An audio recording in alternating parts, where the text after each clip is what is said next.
Hey everybody, an editorial about Joe Biden and China.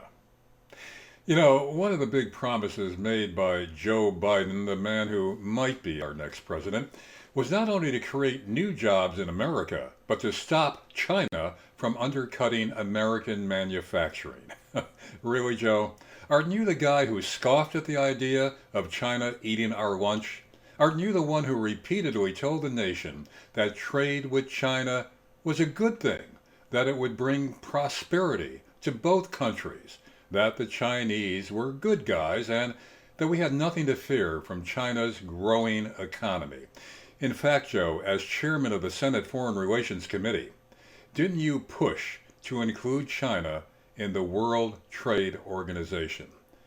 At a time when no one was looking or paying attention in 2001, shortly after the 9/11 attacks on America.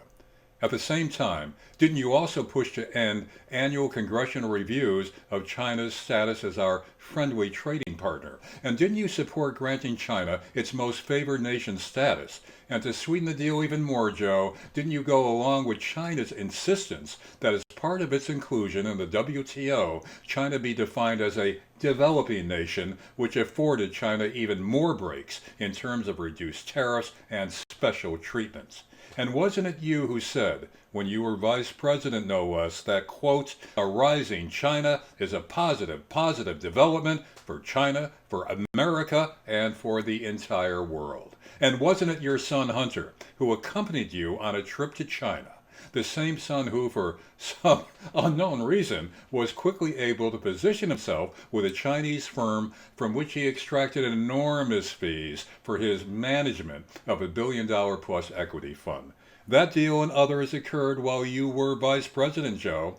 But we shouldn't be upset because, after all, you have stated repeatedly that you didn't know anything about any of that. That, in fact, you and Hunter never even discussed his business ventures. Right. If Joe says it's so, it must be so, because after all, we all know that the former vice president, and perhaps the soon to be president, has long been a man of integrity. A man who, unlike Trump, would never lie to the American people, a man who has been a lifelong friend of the working class, a person who has come from humble roots in Scranton and never forgot where he came from, never forgot the struggles of those who've seen their jobs outsourced to China, Joe, who've seen their livelihoods and their futures evaporate while Lunch Pail Joe, as they call you, was doing all you could for the working men and women by sending their jobs off to China.